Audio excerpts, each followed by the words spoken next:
Assalomu alaykum, hurmatli televizor ko'rguvchilar. Yaxshimsizlar? Dunyo qurultiyi Tor televiziyasining kunlik xabarlar programmasiga hammanglar xush kelibsizlar. Men İftixor Abdurashid. Bugun seshanba. Hurmatli ko'ruvchilar, tövani diqqatinglar kunlik xabarlar programmamizning tafsilotida bo'lsin. Dünya Uyghur Qurultiyi Sharq Turkistondagi jazo lagerlarining sin ko'rinishi va Xitoy hukumati tarafidan Uyg'urlar va boshqa Turkiy xalqlarga qarshi elib berilgan keng ko'lamli zo'ravonliklarni oshkorlashda muhim rol o'ynagan Xitoy fuqarosi Guanxangning Amerikada chegaradan qo'g'lab chiqarilish xavfiga duch kelganligi haqida Guanxangning Xitoy hukumati yoshirmoqchi bo'lgan jinoyatlarni oshkorlash uchun hayotining xatarga uchrashiga qaramasdan Uyg'ur qirg'inchiligini oshkorlashda to'kib qo'shganligini va Amerika Uyg'ur qirg'inchiligini e'tirof qilgan bir davlat bo'lish sifati bilan uni Xitoy qaytarmaslik kerakligi haqida chaqiriq e'lon qilgan. Guanxang 2020-yili Sharq Turkistondagi cho'ng ko'lamli tutib turish o'rinlarini maxfiy xotirlagan va singa olgan bo'lib, bu orqali hayot qolganlarning guvohliklari va Xitoy hukumatining keng ko'lamli bostirish harakati to'g'risidagi tekshirish dokladlarining to'g'riligini isbotlaydigan nodir ko'rinishlik dalillarni ta'minlagan edi. U sinalg'usini keyin jurnalistlar va tadqiqotchilar bilan o'rtoqlashib, Pulitzer mukofotiga erishgan va Buzzfeed News tekshirish guruhining xabarlarini o'z ichiga olgan keng ko'lamli tutib turish haqidagi dalillarning tarqalishiga va isbotlanishiga alohida to'kib qo'shgan. Guanxang Xitoydan qochib chiqqandan keyin nurg'un davlatlarni kesib o'tib, nihoyat xatarlik safarga chiqqan va 2021-yili Amerikaga kelgan. Shuningdan keyin u ochiq-oshkor yashab, Amerikaning kuchga ishlash ijozatnomasiga erishgan va Amerika ko'chmanlar sistemasi orqali panohlik tilagan. Ammo Guan hozir Nyu-Yorkdagi Brom Naylik turmasida tutib turilayotgan bo'lib, chegaradan qo'g'lab chiqarilishga duch kelmoqda. Bu uning panohlik talbi rad qilinganligi uchun emas, balki uning Amerikaga kirish usuli sababidan bo'lgan. Kishilik huquq tashkilotlarining xabariga qaraganda, u 15-dekabr Nyu-Yorkda o'tkaziladigan sudni saqlamoqda. Dünya Uyghur Qurultiyining chaqiriqida mundaq deyilgan: Guanxang chegaradan qo'g'lab chiqarilib, Xitoy qaytarilsa, qamoqqa ilinish, qiyin qistoq uchrash yoki majburiy g'oyib qilinish xavfiga duch keladi.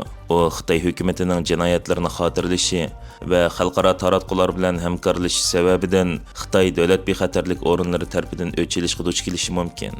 Uning oilasi buningdan burun Xitoy davlat bexatarlik xodimlari tarafidan so'roq qilinib besimga uchragan. Navbatda bu voqea jurnalistlar, kishilik huquq tashkilotlari va Xitoy mutaxassislari orasida jiddiy andish qo'zg'agan bo'lib, ular chegaradan qo'g'lab chiqarishning dunyo miqyosidagi vahshiy jinoyatlarni oshkorlovchilar va shohidlarga qo'rqinchli uchur berdiganligini ogohlantirdi. Dünya Uyghur Qurultiyi Amerika doiralarini Guanxangning chegaradan qo'g'lab chiqarish tartiblarini darhol to'xtatishga va uning panohlik talbining Amerika ko'chmanlar qonuni va xalqaro chegaradan qo'g'lab chiqarishni cheklash majburiyatiga to'liq uyg'un holda qaror qilinishiga kafolatlik qilishga chaqirdi. Guanxang Xitoy hukumati yushirmoqchi bo'lgan jinoyatlarni oshkorlash uchun hayotini xatarga atgan. Amerika Uyg'ur qirg'inchiligini e'tirof qilgan bir davlat. Amerika Guanxangni o'z oshkorlagan zulmatga qaytarmaslik kerak. Dünya Uyghur Qurultiyining muavin raisi Abdurashid Abdulhamid va qurultayning bayonotchisi Professor Doktor Erkin Ahmadlar Turkiya poytaxti Anqarada hokimiyat beshidagi Adolat va Taraqqiyot partiyasining yig'in markazida 2025-yillik Turk dunyosi fikrlarini tonishtirish faoliyatiga taklif bilan qatnashib, Uyg'ur masalasini tonishtirgan. Mazkur yig'inda Turkiya Cumhuriyatining raisi Erdo'g'an Adriatikdan Sadichingacha bo'lgan oraliqdagi barliq Turkiya xalqlarining masalasining Turkiyaning masalasi ekanligini, navbatda ba'zi Turk xalqining insonning aqalli huquqi bo'lgan diniy erkinlik huquqi va Birlashgan Davlatlar Tashkiloti kishilik huquq xitobnomasida e'lon qilingan kishilik huquqdan mahrum qolganligini o'ttirib qo'yib, oldimizda yilda Turkiyaning Turk dunyosining birligi va zulm ostidagi xalqlarning erkinlik uchun elib boradigan ba'zi siyosatlarni taqim kuchaytirganligini o'ttirib qo'ygan. Bu yig'inga Turkiyaning hokimiyat beshidagi partiyasi Adolat va Taraqqiyot partiyasining rahbarlari, Turkiyada faoliyat elib berayotgan har qaysi turk davlatlari va Turkiya millatlarining muhojirat tashkilotlari qatnashgan bo'lib, Abdurashid Abdulhamid va Professor Doktor Erkin Ahmad apandilar mazkur yig'inda Turkiya Cumhuriyati va turk tashkilotlari rahbarlari bilan ayrim suhbat elib berib, Uyg'ur masalasini tonishtirish fursatiga erishgan. Bu haqda telefon ziyoratimizni qabul qilgan Professor Doktor Erkin Ahmad Turkiyaning hokimiyat beshidagi hukumat va partiyalarining Buningdan burun bundaq yig'inlarga Uyg'urlar va Dunyo Uyg'ur qurultayini taklif qilmaydiganligini, ammo bu qatim qurultayning bu yig'inga alayda taklif qilinishining Turkiyaning Xitoy va Uyg'urlarga munosabatli siyosatlarda ba'zi o'zgarishlarning bo'layotganligining alomati bo'lishi mumkinligini ta'kidlab o'tdi. İkinci ayının 15.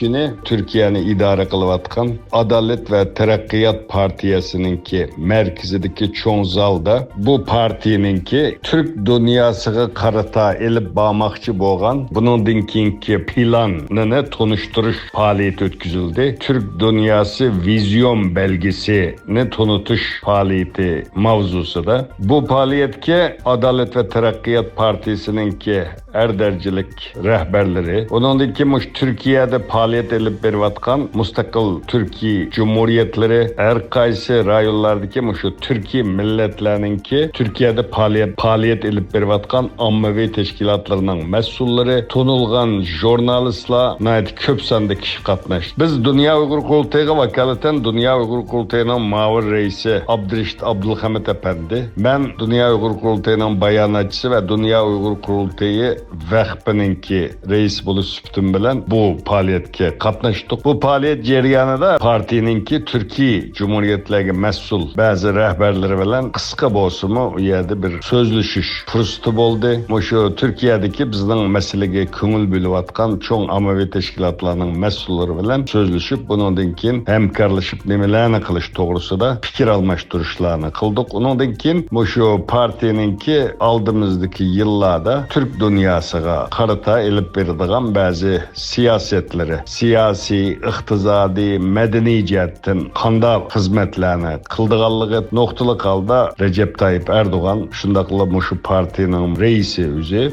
Bu akta toxtaldım da bir yerde Şarkı Türkistan meselesini, Uygur meselesini konkret kıp tılganmağın bozumu Türkiye'ninki Türk dünyası siyasetinin Adriyatik deniziden Xitay sepilgıçı boğan şu aralıkta okşaş tarih, okşaş medeniyet, okşaş til, okşaş dinga işinadigan mushunda xalqlar bağlığını bulağı karata bunundaki Türkiye'nin bu haqda siyasetini taxımı küçeytip elip bardığanlığını ta'kidlab o'tdi. Hem de mushu rayonlardaki Türkiye xalqlarınınki tarixdan bugünküçe meyli Sovetler ittifaqı mezgilde olsun, keyinki yıllarda olsun, nurgun Türkiye xalqlarınınki aqalli kişilik hukukiga ega bolanmaganlığını, dini itiqatının, tilinin ma'ni qilinganlığını, bunundan keyin bu cumhuriyetler o'ttirisidagi, bu Türkiye xalqlar o'ttirisidagi hamkorlikni taxımı küçeytadiganlığını ta'kidlab o'tdi. Hem bu yerda mening diqqatimni tortgan narsa uzun yillardan buyon bu xil faoliyatlar bo'lib kelgan. Mening bilishimcha bu qatim tunji qatim Dünya Uygur Kurultayı alayda teklif bo'yicha faoliyatga qatnashdi. Dünya Uygur Kurultayı'ni teklif qildi. Meningki shaxsiy ko'z qarashim Dünya Uygur Kurultayı gerçi g'arb dunyosida boshqa nurg'un davlatlarda Uyg'urlarga vakillik qildigan cho'ng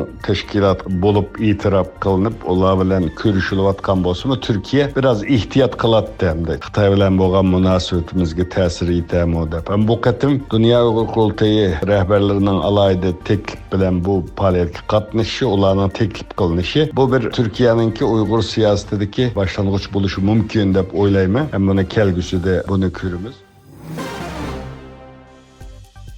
Dünya Uyghur Qurultayı'nın Qazaqstan vekilleri 2021-yili Londonda içilgan Uyghur soti Xitayning Sharq Turkistonda elib bargan qirg'inchilik jinoyatini insoniyatga qarshi jinoyat va irqiy qirg'inchilik deb hukm qilganligining 4-yilini xotirladi.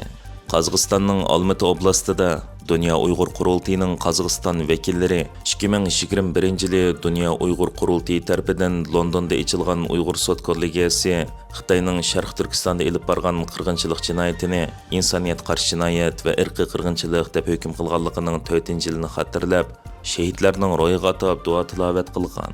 Mazkur faoliyatda oldi bilan vatanning ozodlik uchun shahid bo'lgan barliq qarindoshlarimizning ruhlariga atab xatmi Qur'on o'qilgandan keyin Dünya Uyghur Qurultayı'nın oliy maslahatchisi ustozimiz Qahramon G'ojambardi apandi Londonda içilgan Uyghur sotining tashkillanish jarayoni, uning natijalari, Uyghur sotida qabul qilingan irqiy qirg'inchilik hukmining ahamiyati va uning Xitoy zulmiga qarshi ilib berayotgan kurashlarimizdagi roli haqida to'xtalib o'tgan. Faoliyat oxirida Qurultayning Qozog'istonlik vakillari bu bir yil ichida elib borgan xizmatlari va buningdan keyingi planlari haqida muhokama elib berishgan. Hörmətli görürmənlər, yuqorida diqqətinizə günlük xəbərlər proqramımızın təfsilatını sunduq. Kelər qıtımlıq sanımızgacha görüşkiç aman bolğaysızlar. Stansiyamızın YouTube kanalına əza oluşni unutmang. Xeyr xoş.